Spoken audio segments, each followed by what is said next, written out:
Acid ক্ষার titration আর যেটা যে গ্রাফ আর নির্দেশক। এই কোশ্চেনটা আমরা যদি শুধু এই যে 23 এর প্রশ্ন অ্যানালিসিস করি, দেখো ঢাকা বোর্ড দুইটাতেই আসছে, রাজশাহী বোর্ড 23 আসছে, কুমিল্লা বোর্ড 23 আসছে, কুমিল্লা বোর্ড 22 আসছে, যশোর বোর্ড 21 আসছে, সকল বোর্ড 18 আসছে। তাহলে তুমি বুঝো এই একটা সিম্পল পড়া কত গুরুত্বপূর্ণ। আচ্ছা, আমরা জানি টাইট্রেশন কাকে বলে? জানা ঘনমাত্রার দ্রবণের সাহায্যে অজানা ধরনের ঘনমাত্রা নির্ণয়ের পদ্ধতি বলে টাইট্রেশন। মানে উপযুক্ত নির্দেশকের উপস্থিতিতে জানা ঘনমাত্রা দ্রবণের সাহায্যে অজানা ধরনের ঘনমাত্রা নির্ণয়ের পদ্ধতিকে বলা হয় টাইট্রেশন। তো সেই জায়গায় কিন্তু আমরা নির্দেশক ইউজ করি। কি ইউজ করি?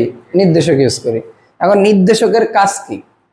নির্দেশকের কাজ হলো বিক্রিয়ার সমাপ্তি বিন্দু নির্দেশ করা, তাই না? যে সেটা বর্ণ পরিবর্তনের মাধ্যমে বিক্রিয়ার সমাপ্তি বিন্দু নির্দেশ করে। নির্দেশকগুলো সাধারণত কি হয়?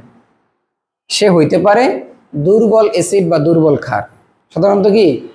দুর্বল অ্যাসিড বা দুর্বল ক্ষার। বুঝছো ব্যাপারটা? তো নির্দেশকের একটা ধর্ম আছে। নির্দেশকগুলো পুরো দুর্বল অ্যাসিড দুর্বল ক্ষার হয়, অনেক দুর্বল। এই নির্দেশক কিরকম? ধরো আমি যদি বলি এর একটা নির্দেশক, এই যে এখন নির্দেশক এটা কি করতে পারে জানো? যে এটা এখানে যখনই সে এই যে ইন্ডিকেটরটা ভাঙে, যখন ভাঙে, নির্দেশকগুলো ধর্ম এরকম। ধরো সে এই অবস্থা যদি থাকে হলুদ, কালারটা কি থাকে? হলুদ। আর সে যখন ভাঙবে তখন তার কালার হয়ে যাবে ধরো কমলা বা লাল। বুঝা গেছে কথাটা? তাই আবার দেখা যাবে যে তার কালার আছে, আবার বর্ণহীন। বুঝছো ব্যাপারটা? তাহলে নির্দেশকের এই যে ধর্মটা, সে দেখা যায় যে এক জায়গায় হলুদ, আবার যখন ইন্ডিকেটর ভাঙবে তখন সে কি হয়ে যাবে? কমলা বা অন্য কালার দেখাবে। বুঝছো কথাটা? তাহলে এই নির্দেশকের এই যে দ্বৈত কালার দেখানোর যে ক্ষমতা, এটার জন্য কিন্তু নির্দেশকগুলা আমরা ব্যবহার করি টাইট্রেশনের ক্ষেত্রে। এবার তাহলে নির্দেশক সাধারণত আমরা কি কি নির্দেশক ব্যবহার করি? মিথাইল অরেঞ্জ, মিথাইল রেড, তারপরে ফ্যানফথেলিন। আমাদের এই ইন্টার সিলেবাসে এগুলো নিয়ে একটু কথাবার্তা বলা হয়েছে। আরো কিছু নির্দেশক আছে, থাইমল, ব্লু2, আরো অনেক কিছু আছে। সো আমরা এই তিনটা জিনিস শিখবো। এবার আসো, আমরা জানি অ্যাসিড ক্ষারের প্রক্রিয়া হইতে পারে কয়টা? সাধারণত কয়ভাবে আমি অ্যাসিড ক্ষারকে সংজ্ঞায়িত করতে পারি? 4টা প্রক্রিয়ায়। ধরো প্রথমটা ধরলাম আমি কি, একটা তীব্র অ্যাসিড, ধরো সোডিয়াম হাইড্রোক্সাইড তীব্র ক্ষার, আর ধরো তীব্র অ্যাসিড। এই তীব্র অ্যাসিড আর কি তীব্র ক্ষার। এখন তীব্র অ্যাসিড তীব্র ক্ষারের বেলায় কি হবে? আমরা যদি প্রশ্ন বিন্দুর একটু হিসাব করি, দেখো তোমরা যখন গ্রাফগুলো আঁকবা, আমি একটু গ্রাফ নিয়ে একটু কথা বলি। দেখো গ্রাফ যখন আঁকবা তখন এখানে ধর আমরা ধরলাম, এখানে আমরা ধরলাম কি বেস আয়তন, আর এখানে এখানে ধরলাম অ্যাসিডের আয়তন, আর এখানে ধরলাম বেসের আয়তন। হ্যাঁ, এগুলো তুমি না দিলে কোনো সমস্যা নেই। এবার আসো, আর এখানে 0, আমরা জানি এই সরি এখানে 0 না, এখানে হলো 7। কত বলো তো? 7। আর এখানে 0, এখানে 3, এখানে আমরা ধরলাম কত? 11, এখানে ধরলাম 14। ঠিক আছে কথা? এখন দেখো এই যে HCl, এই যে ধরো তীব্র অ্যাসিড বা তীব্র ক্ষার যদি হয়, তাহলে ঘটনা কি ঘটে? দেখো আমরা যদি বলি, যদি এটা যেহেতু তীব্র ক্ষার, তাহলে তীব্র ক্ষারের বেলায় যদি আমি এখানে যদি এই কথাটা নিয়ে একটু কথা বলি, তাহলে তীব্র ক্ষারের বেলায় সাধারণত ক্ষারের ইয়েটা হয় কি 7 থেকে 14 পর্যন্ত। এখন ধরো তুমি এই দ্রবণে ধরো একটু ক্ষার ডাললা, ধরো সাপোজ অল্প একটু ক্ষার ডাললা। এই ক্ষার ডাললে কি হয় জানো? এক ফোঁটাও যদি ক্ষার ঢালো, ধরো নির্দেশক যেটার কথা বলতেছি, এখন তুমি ধরো উপর দিয়ে আর ক্ষার ডাললা। এখন খেয়াল করো, এখানে যখনই সাধারণত অল্প একটু ক্ষার আসলো, সাধারণত তুমি কি করো? ধরো যদি বিকারে অ্যাসিড থাকে, উপর থেকে তুমি কি ঢালো? ক্ষার ঢালো। কি ঢালো? ক্ষার। যদি একটু ক্ষার দাও, ধরো 1 ফোঁটা ঢাললা। কয় ফোঁটা? 1 ফোঁটা। 1 ফোঁটা ঢালার সাথে সাথে দেখবা যে তখন তুল্যতা বিন্দুতে যে এখান থেকে এখানে পর্যন্ত সরাসরি লাফ দিয়া সে এখানে পর্যন্ত চলে যায়। 1 ফোঁটা, প্রথম 1 ফোঁটার জন্য। বুঝছো কথা?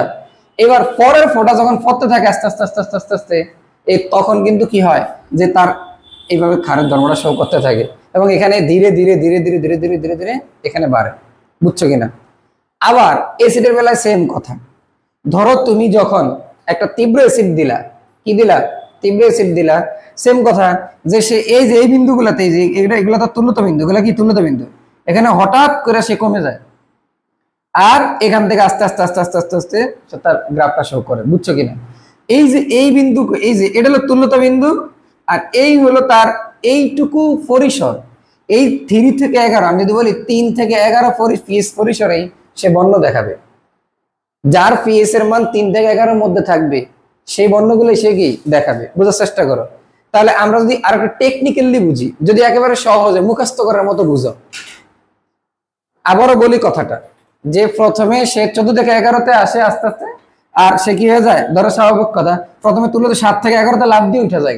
যখন 1 ফুট আমি খাট ডালবো, সেখানে কোনো কিছু ছিল না, যখন 1 ফুটা খাট ডালবো তখনই তো সে খাটের ধর্মটা কি হয়ে যায়, 7 থেকে 11তে উঠে যায়, তারপরে কি 11 থেকে 14 যায়। এবার আসো টেকনিক্যালি আমি মুখস্থ রাখতে পারি। আমরা এটা জানি যে তীব্র অ্যাসিড 0 থেকে 3 পর্যন্ত, দুর্বল অ্যাসিড 3 থেকে 7 পর্যন্ত। আমরা জানি দুর্বল ক্ষার 7 থেকে 11 পর্যন্ত। আমরা জানি তীব্র ক্ষার 11 থেকে 14 পর্যন্ত। তো তুমি যদি মনে রাখতে চাও, মনে রাখার তো মনে রাখতে, আমি যেটা বললাম সেটা হলো থিওরিটিক্যাল কথা। যদি অনলি মনে রাখতে চাও তাহলে কি করতে পারবা, যে দেখো এখানে আমি তীব্র অ্যাসিড তীব্র ক্ষার নিছি, এই তীব্র অ্যাসিডের প্রান্তরের ভিতরে সে তুল্যতা বিন্দু দেখাবে। এই যে এখানে আস্তে আস্তে আস্তে ঘনত্ব বাড়ার সাথে আস্তে আস্তে পিএইচ এর মান কি হবে, কমবে, আস্তে আস্তে পিএইচ এর মান কমবে। এখানে কিন্তু সে 1 ফোঁটা অ্যাসিড দেওয়ার সাথে সাথেই সে পিএইচ এর মান টপ করে কমে কত চলে গেছে, 3 এ চলে গেছে। তারপরে আস্তে আস্তে আস্তে আস্তে আস্তে আস্তে আস্তে আস্তে কমতেছে, বুঝতে পারতেছো কিনা? অ্যাসিড মান আস্তে আস্তে আস্তে আস্তে আস্তে আস্তে কমতেছে। এই কথাগুলো একটু মাথায় ঢুকাও, এই কথাগুলো মাথায় ঢুকাও, এগুলো কিন্তু তোমার খাতায় লিখতে হবে, বুঝছো কথাটা? তো তুমি শুধু আঁকলেই তো হইব না, লিখতে হবে।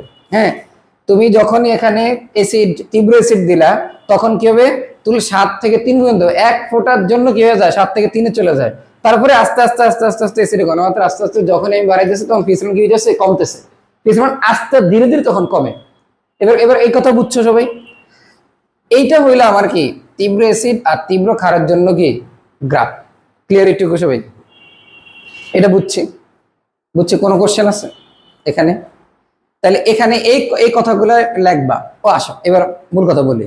তাহলে তুল্যতা বিন্দু যেই জায়গায় পিএইচ এর মান হঠাৎ করে বাইরে গেছে, যেই জায়গায় পিএইচ এর মান হঠাৎ করে বাইরে গেছে, এই যে একবার হলো কি অ্যাসিডের সময় 7 থেকে 3 এর মধ্যে হঠাৎ করে চলে গেছে, 1 ফোঁটা অ্যাসিড দিলেই সে গিয়ে গেল, হঠাৎ করে চলে গেল। এখন তুমি আমারে কোশ্চেন করতে পারতা যে স্যার ফার্স্টে 7 থেকে 3 হঠাৎ করে চলে গেল, বাট 3 থেকে কেন আস্তে আস্তে গেল?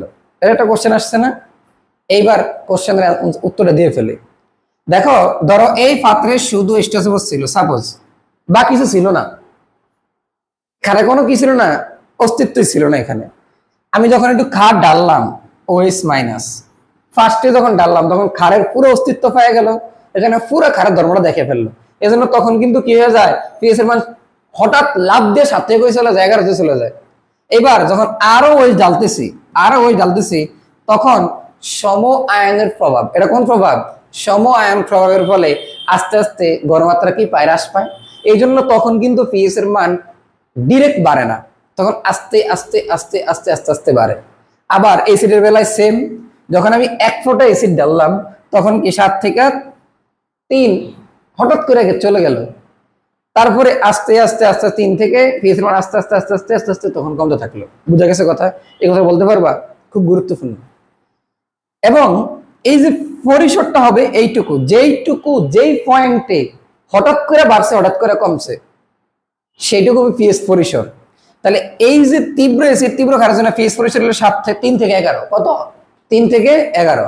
আমরা জানি 3 থেকে 11 মধ্যে যদি হয় তাহলে পৃথিবীর যত নির্দেশক সব ব্যবহার করা যাবে। এখানে মিথাইল অরেঞ্জ, মিথাইল রেড সব ইউজ করা যায়। Methyl orange, methyl red, phenolphthalein. আমরা 3টা নিয়ে কথা বলি আমরা, methyl orange, methyl red, phenolphthalein. আমরা জানি ক্ষারীয় নির্দেশক ফেনফথেলিন, তাহলে ফেনফথেলিন ব্যবহার করা যাবে এইটুকুর মধ্যে, এটুকুর রেঞ্জটা আমি দেখাচ্ছি। আর এইটুকুর মধ্যে কি মিথাইল অরেঞ্জ, মিথাইল 3 থেকে 4 মধ্যে মিথাইল অরেঞ্জ, 4 থেকে 6 মধ্যে মিথাইল রেড। তো এখানে methyl orange, methyl red, phenolphthalein সব ব্যবহার করা যাবে। এই কথা বলতে হবে, ওদের কি বলতে হবে সুন্দর করে।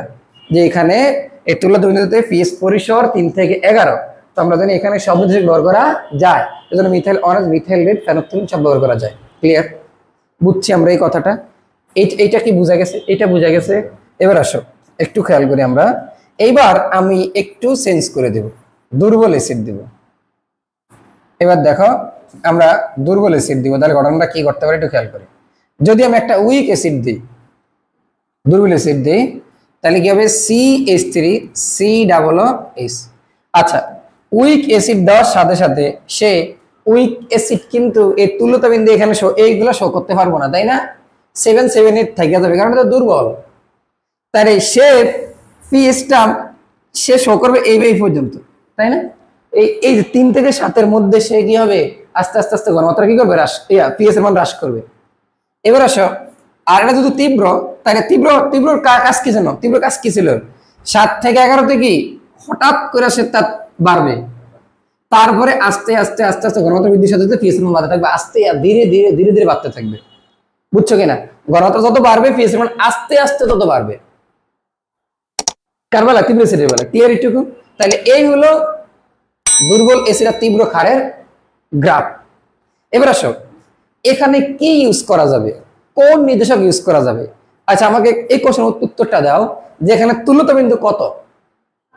7 থেকে 11। কত? 7 থেকে 11। তাহলে 7 থেকে 11 মধ্যে আমরা জানি ব্যবহার করা যায় ফেনফথেলিন। কি ব্যবহার করা যায়? ফেনফথেলিন। তাইলে এখানে ব্যবহার করা যাবে ফেনফথেলিন। কি ব্যবহার করা যাবে? ফেনফথেলিন নির্দেশক ব্যবহার করা যাবে। অন্য নির্দেশক এখানে কাজ করবে না, কারণ পিএস পরিসরিত 7 থেকে 11। আশা করি এটুকু বুঝছো, বুঝা গেছে সবার? ক্লিয়ার সবাই? ওকে, এবার আসো পরেরটুকু আমরা একটু দেখি। আমরা নিব কি যে একটা দুর্বল আচ্ছা, তীব্র অ্যাসিড দুর্বল ক্ষার, এই তীব্র অ্যাসিড আর একটা দুর্বল ক্ষার অ্যামোনিয়াম হাইড্রোক্সাইড। আচ্ছা, তীব্র অ্যাসিডের কাজটা কি ছিল একটু মনে আছে? তীব্র অ্যাসিডের কাজটা কি ছিল? সে প্রথমে এক ফোঁটা অ্যাসিড ডালার সাথে সাথেই সে ধুপ করে নিচে নেমে যাবে, তারপরে আস্তে আস্তে আস্তে আস্তে আস্তে আস্তে তার পিএস এর মান কমবে, ঘনমাত্রার সাথে পিএস এর মান কমতে থাকবে। বুঝছো কিনা? কারণ পিএস এর মান যত কমে সে তীব্র তত বাড়ে। আর যেহেতু দুর্বল, সেহেতু সে 7 পরের থেকেই আস্তে আস্তে সে কিন্তু দুঃখ করে বাড়বে না, আর সে কি হবে? হঠাৎ বাড়বে না আর কি, দুঃখ করে বলতে হঠাৎ আর কি। তাই 7 থেকে এইবার এখান থেকে সে কি তুলে দেবেন আস্তে আস্তে গ্রাফটা শো করবে। এবার আমি বলি পিএস পরিসর কত? হ্যাঁ, 3 থেকে 7 মধ্যে। আর 3 থেকে 7 মধ্যে আবার কি ব্যবহার করা যাবে? Methyl orange, methyl red. শেষ। পারবা এইটুকু? এবার আমরা যদি একটু চেঞ্জ করি, এই যে আমরা কি করলাম, এবার দুর্বল অ্যাসিড দুর্বল কার? দুইটাই দুর্বল, CH3COOH। দুইজনে যদি দুর্বল হয়, দুইজনে যদি কি হয়? দুর্বল হয়। যদি দুইজনই দুর্বল হয়, তাহলে ওরা কি করবে? সে এইখানে একটু খেয়াল করি আমরা, এই যে এখানে খেয়াল করি একটু, এই যে এখানে একটু খেয়াল করি, তাহলে দেখো সেই 7 মধ্যে থেকে, এই যে দেখো 7 মধ্যে থেকে তীব্রতা নাই তো যে ঠাস করে যাবে, হঠাৎ করে যাবো, যাওয়ার কিছু নাই। এবার দেখো যদি খারের কথা বলি তাহলে সে এভাবে হবে, এসির কথা বলে সে কি হবে? বুঝা গেছে? এবং তার তুল্যতা বিন্দু কত এবার বলো? 7। তুল্যতা বিন্দু 7। আর তুল্যতা বিন্দু 7 আছে এমন কোন নির্দেশক পৃথিবীতে নাই যার একেবারে এসিড ধর্ম নাই, ক্ষার ধর্মও নাই, এমন কোন নির্দেশক নাই। এমন কোন নির্দেশক কি নাই? আচ্ছা, তুমি কি এটা খেয়াল করছো? আমি তো তোমাদেরকে ফার্স্টে বলছিলাম নির্দেশক গুলা দুর্বল অ্যাসিড দুর্বল ক্ষার। তোমার বিশ্বাস হয়েছে নি? কেন বিশ্বাস হয়েছে? এর মধ্যে দুইটা প্রমাণ দেওয়া যাবে। একটা হলো কি, তুমি তুল্যতা বিন্দুগুলা যে গ্রাফের যে বিন্দুগুলা, সেটা কিন্তু তুমি এদের মধ্যে পাইছো সববারই। আর এটা দুর্বলের অংশতে পাইছো। ঠিক আছে কথা? আর এই 7 আছে এমন কোন নির্দেশক পৃথিবীতে নাই, এই জন্য এখানে কোন নির্দেশক উপযুক্ত নয়। বুঝা গেছে ব্যাপারটা? এবার আসো আমরা এই কথাগুলো একটু বলে ফেলি। এটা বুঝছো সবাই? এই কোশ্চেন গুলো আসলে আমি যে কথাগুলো বলছি ওগুলো বলবা। এই দেখো, আমরা জানি ইন্ডিকেটর গুলো হলো মিথাইল অরেঞ্জ 4 থেকে 6 মধ্যে কালার শো করে। যদি উইকে দুর্বল এসে দিয়ে অরেঞ্জ কালার দিবে, আর কনজুগেটেড বেসে। আচ্ছা, এখন তুমি বলো স্যার কনজুগেটেড বেস কি? আমি ফার্স্টে তোমার একটা কথা লেখাইছিলাম যে খেয়াল রাখবা, একটু মনোযোগ দাও, সুন্দর কথা আর কি, যে এই যে HIN এটা তোমার ইন্ডিকেটর, তাই না? এটা তো দুর্বল এসিড, আমরা এটা একটা কি, এটা আমাদের একটা নির্দেশক। এটা একটা কি বলো তো? নির্দেশক। যদিও নির্দেশকের সংকেতগুলো একটু বড় বড়, ঠিক আছে? তো এখানে সে যখন একটা H+ ত্যাগ করে, সে কি করে একটা H+ ত্যাগ করে, বুঝছো কথাটা? হ্যাঁ, আচ্ছা যখন একটা H+ ত্যাগ করে তাহলে সে কি, যে H+ ত্যাগ করে সে কি? অ্যাসিড। Acid, good, acid. আচ্ছা অ্যাসিড H+ ত্যাগ করলে যা সৃষ্টি হয় সেটা কি? অনুবন্ধী ক্ষার, কনজুগেটেড বেস। কনজুগেটেড বেস, তাহলে এটাই বলতেছে যে সে এই পাশে যদি কালারটা হয় তার ইউলো, তার কনজুগেটেড বেসে যদি কালারটা হয় ইউলো, তাহলে আর এখানে হয়ে যাবে কি? কমলা। বুঝা গেছে কথা? আবার দেখো, এটা আমরা ইউজ করি না সাধারণত, থাইমল ব্লু ইউজ করি না, এই যে ফেরোথ্রিন ইউজ করি আমরা। 9 থেকে 10 এর মধ্যে দেয়, আর সেটা দেয় আর ইয়াতে উইক অ্যাসিডে থাকে কালারলেস, আর এখানে দেয় কি? কনজুগেটেড বেসে দেয় তার পিঙ্ক। কালারলেস থেকে পিঙ্ক হয়। তোমরা কিন্তু এটা কাজ করছো ফেনোথিলিন দিয়া, দেখছো একবার কালারলেস, একবার দেখছো কি পিঙ্ক হয়ে গেছে, গোলাপি হয়ে গেছে। ঠিক আছে, আর এটা নিয়ে আমরা কাজ করি না। আশা করি মোটামুটি কালার চার্টটা বুঝছো। ঠিক আছে, আর এই যে আমরা এই গ্রাফগুলো আমরা একটু দেখছিলাম যে স্ট্রং অ্যাসিড আর স্ট্রং বেসের বেলায় এই যে যখন ভলিউম, এই যে এইগুলো একটু যদি তুমি সুন্দর করে আঁকো বা তোমার ফুল নাম্বার পাইতে চাও, তাহলে কিন্তু আঁকাগুলো এরকম সুন্দর করতে হবে। সুন্দর করতে হবে বলতে কি, এই দেখো এই যেগুলো হলো আয়তন। হ্যাঁ, আয়তন দেখো, এই যে যখন দুইটাই স্ট্রং তখন কিন্তু এই যে 0 থেকে এই যে 3 মধ্যে সে কি হয়েছে? পিক দিছে। হ্যাঁ, আর এখানে এই যে এইটুকুতে তার তুলতো বিন্দু, কারণ এই যে খারাপটা ডিরেক্ট এখানে 11 চলে গেছে, তারপরে সে পিক দিছে। আবার অ্যাসিডেরটা কি ডিরেক্ট 7 থেকে 11 3 চলে গেছে, তারপরে কি পিক দিছে। আশা করি সবাই বুঝছো। এই যে এটা হলো উইক অ্যাসিড স্ট্রং বেস, আর এটা হলো কি? এটা হলো স্ট্রং অ্যাসিড উইক বেস, আর এটা। সো এই প্রশ্নটা আমরা পারবো কিনা বলো?